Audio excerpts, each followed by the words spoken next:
Papo de Saúde na Pan. Oferecimento Unicred. Escolha cooperar. Escolha Unicred. Escolha um novo jeito de cuidar do seu dinheiro. Escolha um cartão que é aceito no mundo inteiro. Escolha taxas mais justas de quem não vive às custas de ninguém para prosperar. Escolha cooperar. Olha, o futuro se desenhando. Já imaginou todo mundo cooperando? Escolha um futuro melhor para todos. Escolha cooperar. Escolha Unicred.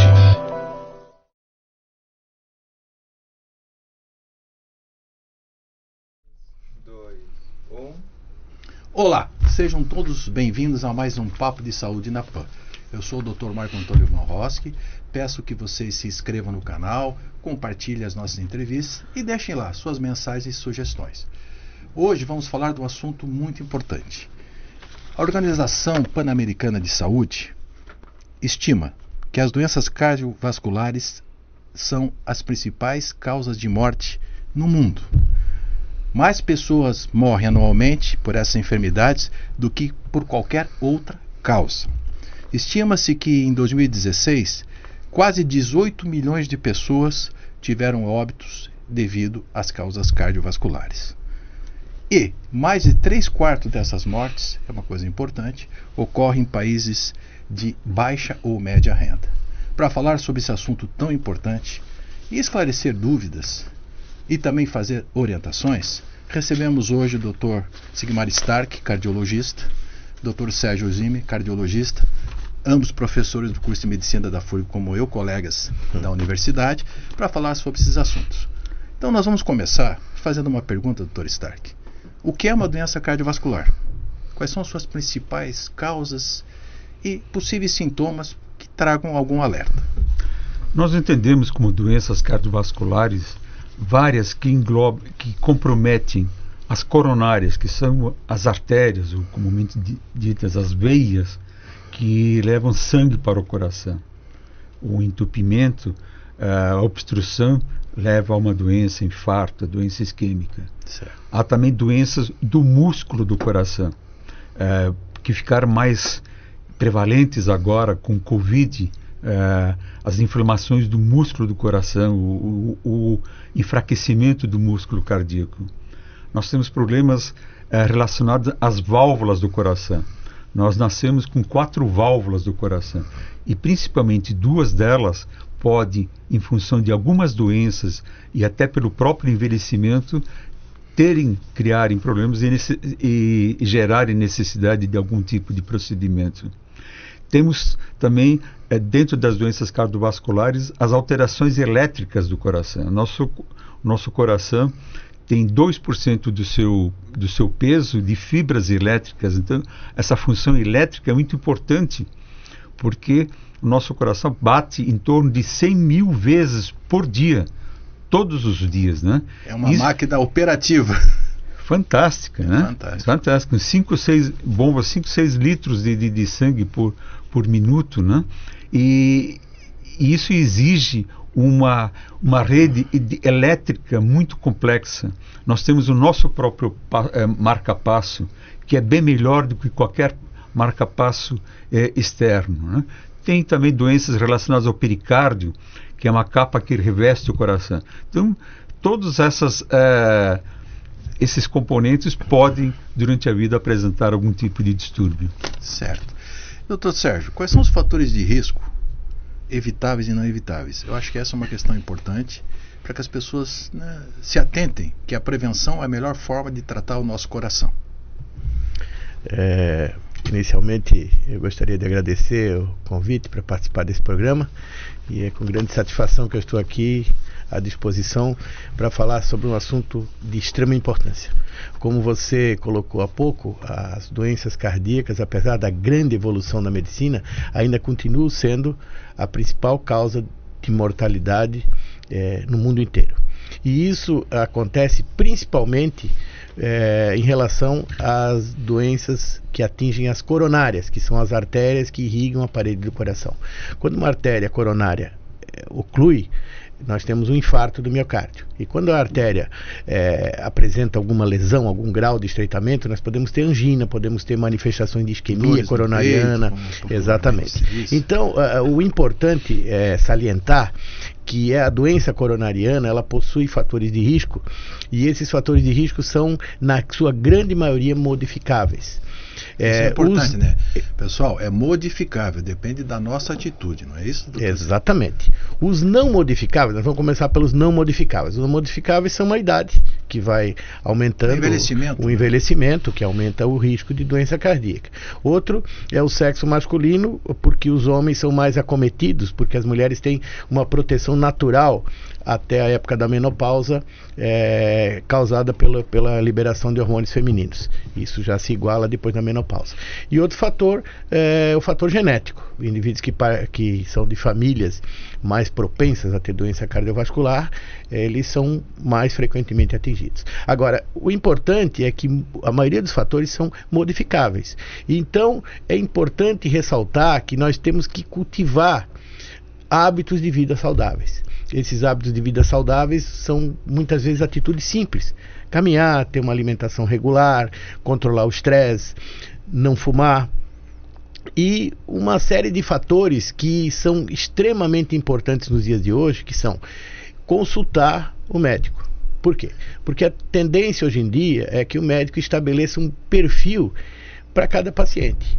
Indivíduos que têm um histórico familiar, indivíduos que têm hipertensão, que têm diabetes, exigem um cuidado maior, exigem medidas preventivas mais acuradas. E nós sabemos que hoje em dia existem muitas medicações que ajudar a mudar a trajetória e diminuir muito o risco do indivíduo apresentar esse tipo de alteração. Então, os riscos modificáveis são cigarro, diabetes, hipercolesterolemia, controle da pressão arterial, que deve ser sempre bem controlada, alimentação, estresse. Então, como eu falei no início, são situações que envolvem hábitos de vida saudáveis e que são coisas simples. E que é importante lembrar sempre que nós devemos incentivar esse tipo de comportamento. Doutor Stark, eu iria pedir para o senhor complementar e também se o senhor falasse um pouquinho sobre a questão da pressão arterial, porque ela é silenciosa. E muitas pessoas não sabem ou não aferem a pressão, e quando chegam tem algum evento cardiológico, às vezes faz uma crise hipertensiva. Era exatamente sobre isso que eu queria intervir. Mas antes disso, você citou números de mortes no mundo, né? Nós temos a Sociedade Brasileira de Cardiologia faz essa estimativa. Certo. Nós estamos chegando próximo a 400 mil mortes anualmente. É muita coisa. Pessoal, 400 mil anualmente, todos os anos. É uma comparação, talvez não elegante. A Covid nos levou em torno de 700 mil, né? São mais ou menos 2 anos de doença cardíaca. Em relação aos fatores de risco modificáveis, aqueles que nós podemos melhorar, né? Alguns deles estão diminuindo. Entretanto, outros estão aumentando. Um deles é a hipertensão arterial. O número de hipertensos no mundo, o número de diabéticos, o número de obesos, o número de sedentários, embora modificáveis, estão aumentando na população. Então isso agrava a doença, né? A perspectiva futura. Uma outra questão, né? Porque tem aqueles níveis de prevenção primária, secundária, que já foram abordados, mas eu acho que o fator central é a questão dos hábitos de vida, a ida ao seu médico regularmente, principalmente depois de uma faixa etária, né? E principalmente os fatores já familiares, né? Meu pai é hipertenso, eu sou hipertenso, minha irmã é hipertensa, há toda uma questão dessa. Eu trato a minha hipertensão desde 35 anos. Eu acho que eu queria fazer uma pergunta para vocês dois, que são professores e têm contato muito grande com a nossa comunidade. A questão psicossocial na gênese do agravamento ou da predisposição a ter algum evento cardiovascular. Acho que a questão psicossocial é algo que está presente cada vez mais no nosso dia a dia, né? Então gostaria que vocês fizessem uma abordagem rápida sobre essa questão.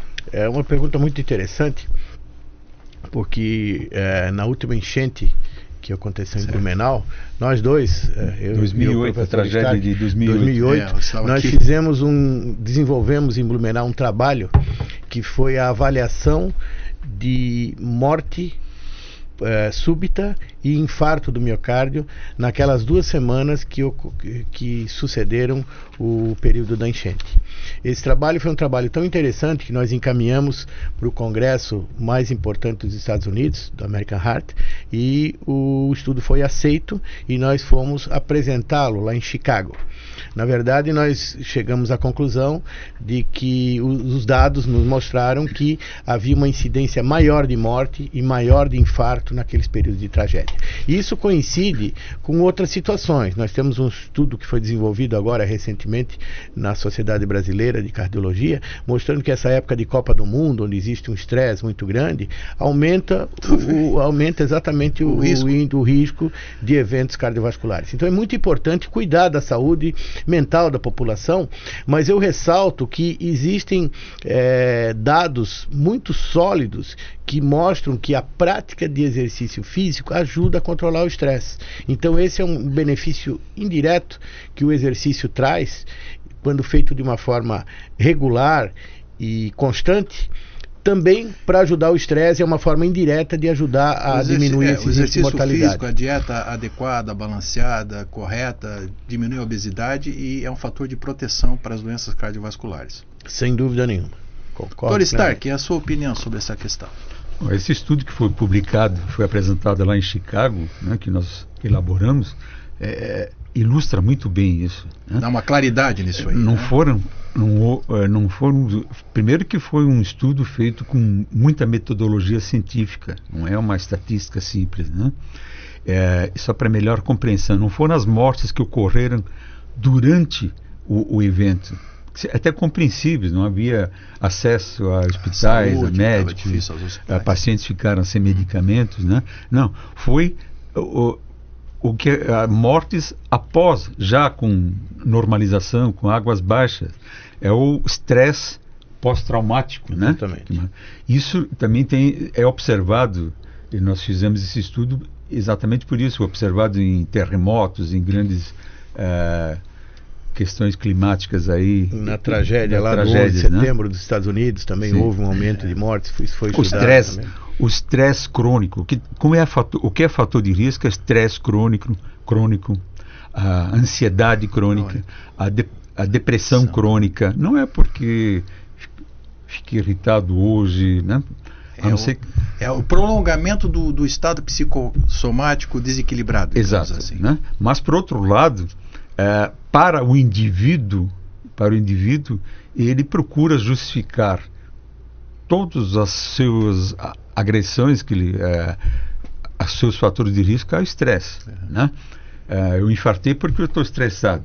Mas não é só isso, né? Não, mas aí ele está fumando, né? Ele está bebendo, né? É sedentário, está obeso, não controla a pressão. Então o estresse sempre é uma saída simpática, né?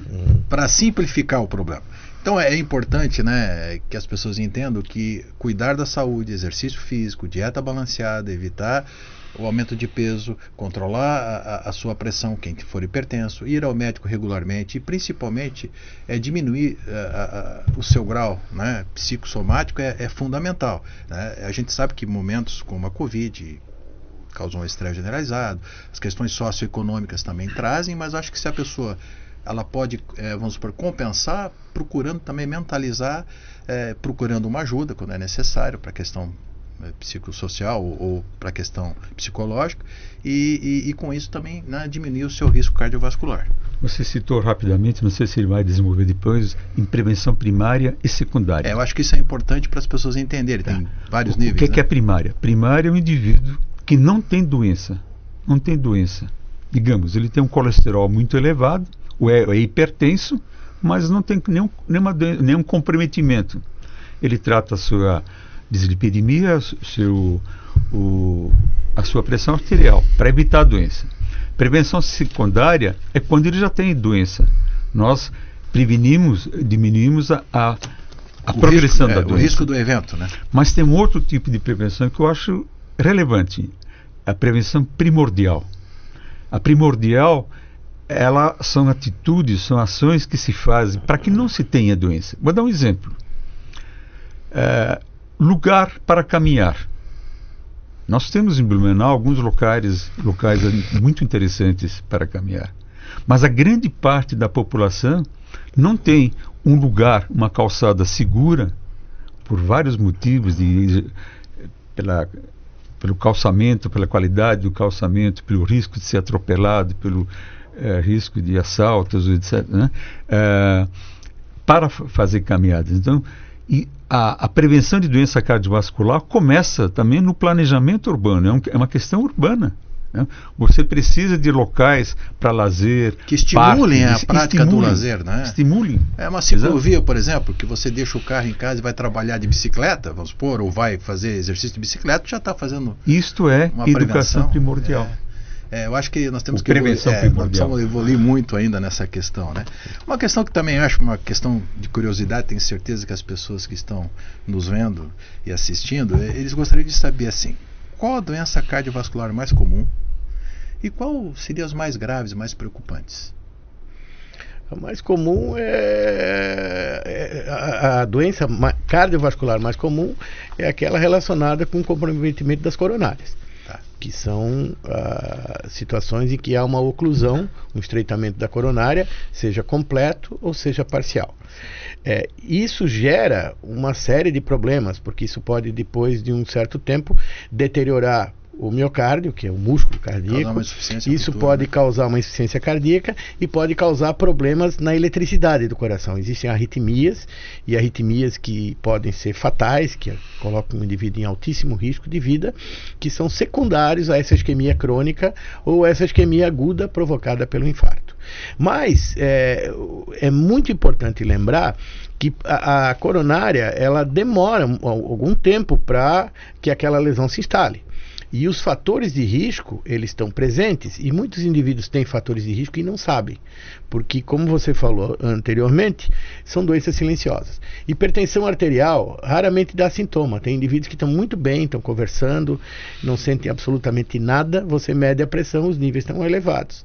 Se aquele indivíduo ficar alguns anos convivendo com aquela pressão alta, o dano na artéria vai se somando e vai facilitar que ele venha apresentar um evento mais tarde. Vai forçando o coração de alguma forma, causando hipertrofia muitas vezes, né? Exatamente. No músculo cardíaco, e isso tudo vai agravando os riscos, né?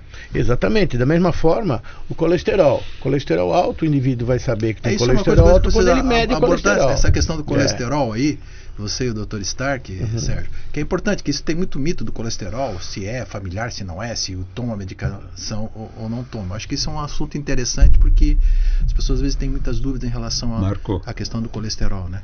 Acho que é importante lembrar o seguinte, e isso dá um temor maior a doenças cardíacas. Ao contrário de outras doenças que se manifestam com sintomas, às vezes levamos até algum tempo para diagnosticar a causa. Na doença cardíaca, o primeiro sintoma pode ser infarto, pior ainda, a morte. Primeiro sintoma. Infarto extenso, né? Exato. Então, isso torna a doença mais dramática. O aumento do colesterol, sedentarismo, tudo isso vai agravando a possibilidade no evento cardíaco até mais grave, né? 20% dos pacientes que têm infarto, eles morrem na hora, por problema alto, elétrico. Né? É muito alto. Né? 20% não dá tempo de chegar no hospital. Quer dizer, na maioria das vezes não dá tempo de chegar no hospital. Agora, o que nós, com relação ao colesterol, é um dado muito importante, que aí, voltando àquele assunto da prevenção primária e secundária. Secundária é o indivíduo que já teve evento, o indivíduo que já teve um infarto, o indivíduo já teve que colocar um stent, já fez uma cirurgia cardíaca. Esses indivíduos têm uma meta de colesterol ruim, que é o LDL, que é a mais utilizada no mundo, muito mais baixa do que os outros indivíduos. Que não tem nenhum tipo de Então, nós temos que perseguir metas muito mais baixas para proteger esses indivíduos que já tiveram um evento, porque o risco deles apresentarem um novo evento é muito alto. E com relação à população geral, na prevenção primária, aqueles indivíduos que não tiveram evento ainda, nós temos que estratificar o risco. Avaliar se o indivíduo tem diabetes, tem histórico familiar, se o indivíduo tem hipertensão, se o indivíduo... Se fizesse o score, né? Exatamente. Existem alguns scores que a gente coloca numa tabela e vai pontuando. Dependendo do número de pontos que ele tem nesse score, você tem uma probabilidade maior, muito maior ou menor de que daqui a 5 anos, daqui a 10 anos ele tem um evento cardiovascular. Quanto maior a pontuação nesse score, mais intensa deverá ser a medida, o conjunto de medidas que nós vamos tomar para manter esse colesterol mais baixo, e os níveis de colesterol deverão ficar mais baixos. Isso é uma coisa muito importante. Por quê? Porque se nós formos visitar o hospital hoje, nós vamos ver uma série de pacientes que tiveram infarto, que estão na UTI, indivíduos que fizeram cirurgia cardíaca, que tiveram um AVC. Se 10 anos atrás, 15 anos atrás ou 20 anos atrás esses indivíduos tivessem tomado alguma medida diferente, tivessem controlado sua pressão, tivessem mantido seus níveis de colesterol mais baixos, tivessem deixado de fumar ou cultivado o hábito de vida saudável, provavelmente eles não estariam ali hoje em dia. Isso é muito claramente, importante. Já cientificamente comprovado, né, doutor Sérgio, que a prevenção é a melhor forma de se fazer saúde. A prevenção das doenças do coração deve se iniciar desde a juventude, vamos dizer assim, né? Desde a infância. Desde a infância, eu acho que desde que... Eu vou fazer uma pergunta aqui, que às vezes as pessoas perguntam, o que protege o coração, né? Então, como nós já estamos chegando quase na parte final, o papo está tão gostoso que o tempo passa muito rápido. Existem alimentos que protegem o coração? Porque muitas vezes você vê propagandas aqui, ali, toma isso, protege aquilo. Então é uma pergunta que eu faço, né? Eu vou fazer 2 perguntas assim. Primeiro, existem alimentos que protegem o coração? E na sequência vocês poderiam comentar, que eu acho importante, quais são as principais evoluções da cardiologia nos últimos anos, que eu sei que evoluiu muito, né? A terapia, diagnóstico, medicamentos, enfim. Então seriam essas 2 questões para a gente abordar neste momento. Eu faria o contrário. Existem alimentos que são maléficos ao coração. Certo. Né? Gordura animal, derivados de carne, derivados de leite, claro, são necessários, né? Mas o excesso é maléfico, né? Basicamente. O excesso de sal é maléfico, né? E todos os demais alimentos, não existe um alimento que deve ser usado como medicamento. Certo. Eu ouço algumas coisas que não têm sentido. O paciente corta berinjela, põe na água, né, e de manhã toma água e joga a berinjela fora. Não faz sentido. Isso é o contrário de comer a berinjela, que tem fibra. Como a berinjela na comida, lá não tem problema, né? Não adianta comer 5 bagas de alho. Usa alho na sua alimentação, né? Foi publicado ontem, numa revista muito importante, chamada Jack, um estudo que também foi publicado no último congresso americano, que mostrou o seguinte, um acompanhamento de 10 anos. Eles acompanharam 10 anos indivíduos que estavam tomando medicamentos alternativos para colesterol. São pessoas que não querem tomar estatina, porque tem medo, né? Então tomam ginkgo biloba, óleo de peixe, curcuma, coenzima 10, várias coisas, né? E verificaram após 10 anos que esses indivíduos e o outro grupo tomando uma dose bem pequena de estatina, 5 mg de rosuvastatina no caso. Após 10 anos não houve nenhuma redução de colesterol naqueles de alternativa e não houve redução de eventos, enquanto que as pessoas que estavam tomando estatina tiveram benefício, né? O Sérgio levantou muito bem essa questão e o paciente às vezes precisa entender, não basta ter colesterol normal. Colesterol normal é necessário para o indivíduo sadio, que não tem nada. Para o indivíduo que tem doença, as metas são diferentes. São mais baixas. E ele desiste muitas vezes de tomar medicamento porque, olha, meu colesterol está normal, ele quer que eu baixe mais ainda, né? Isso é um fator importante. E as evoluções, queria também, doutor Sérgio, as evoluções da cardiologia, e depois, para a gente já está quase finalizando, eu sei que o doutor Sérgio realizou um trabalho aqui sobre doenças cardiovasculares aqui na nossa região, sua tese de doutorado, né? E eu gostaria que depois o senhor fizesse um breve comentário das conclusões, que eu acho um trabalho muito interessante, né?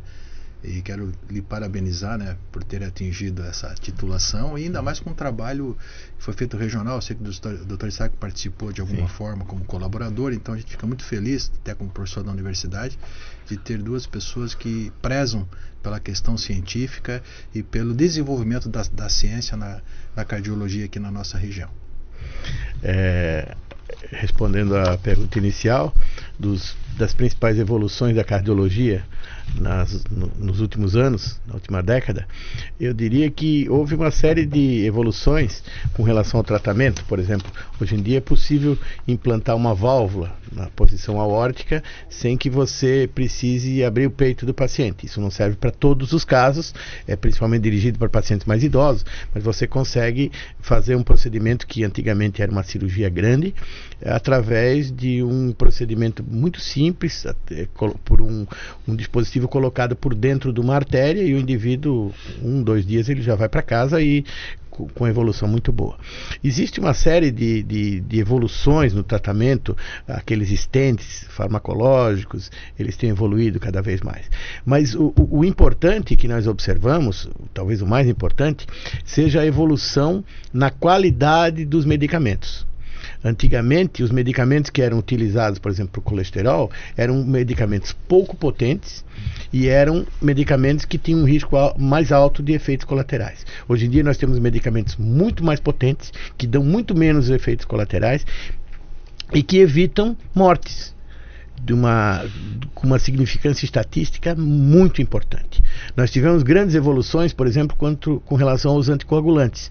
Indivíduos que têm uma arritmia chamada fibrilação atrial, eles têm um risco muito alto de desenvolver um AVC, um coágulo se formar no coração e ir para o cérebro, e aquilo é prevenido com anticoagulante. Antigamente existiam anticoagulantes que provocavam sangramento, que colocavam o indivíduo em risco, e hoje em dia tem medicações muito mais seguras, muito mais eficazes, que dispensam exames complementares regulares, etc. Então, eu diria que a cardiologia ela está em constante evolução, mas quanto mais ela se desenvolve, mais nós descobrimos que é importante voltar àquele capítulo inicial da prevenção.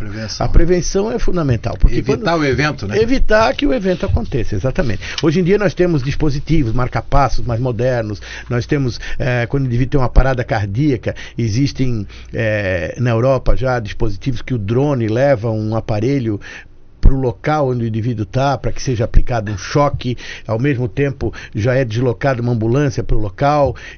Uma evolução constante. Né? Evolução constante, sem dúvida nenhuma. Então, eu diria que a cardiologia evoluiu, continua evoluindo, mas mais uma vez eu ressalto que as medidas preventivas, porque a cardiologia também evoluiu na prevenção. Hoje em dia nós temos drogas que são medicações, né, que a gente chama de drogas no meio médico, que são muito mais efetivas e podem salvar vidas e fazer com que o indivíduo viva 20 anos, 30 anos a mais do que ele iria viver se não tivesse tomando. Com relação à segunda pergunta que você fez, da nossa tese, eu tenho muito orgulho de falar isso, porque nós desenvolvemos um estudo aqui em Blumenau, que é um estudo praticamente inédito no mundo. Nós sabemos que a população alemã, há várias décadas atrás, ela migrou para vários locais do mundo, e pouquíssimos locais no mundo, para não dizer nenhum local no mundo, havia feito um estudo com relação a doenças cardiovasculares nesse grupo que emigrou da Alemanha e foi se instalar em alguma região. E aqui nós fizemos um levantamento do perfil de fatores de risco e do perfil de apresentação da doença cardíaca numa população alemã que veio se instalar aqui, e comparamos com os seus imigrantes, com os seus descendentes de primeira geração. E esse estudo nós fomos convidados para o Congresso Austríaco, apresentamos esse estudo lá em Salzburg, no Congresso da Áustria, e também publicamos uma revista científica importante, e ele serve hoje em dia de base de literatura para o mundo quando se vai estudar uma população alemã que migrou para uma região fora da Alemanha. E o que nós observamos foi que os alemães têm uma proteção uma discreta proteção genética, porque eles têm, comparado com a outra população, níveis de HDL um pouco mais altos. Então eles acabaram desenvolvendo a doença cardíaca um pouco mais tarde do que os indivíduos descendentes de primeira geração. Mas é importante lembrar que esses dados não houve uma diferenciação muito significativa, mas houve uma diferenciação, e o mais importante de tudo é que essa população foi estudada. Quando você tem um estudo feito, você tem um registro pontual de como essa população vai correr o risco maior ou menor de desenvolver a doença. Bom, estamos chegando ao final do nosso programa, nosso Papo de Saúde. Eu gostaria de pedir que vocês dois fizessem umas considerações finais, e eu volto a insistir. Esse programa tem a intenção de esclarecer dúvidas e principalmente de informar.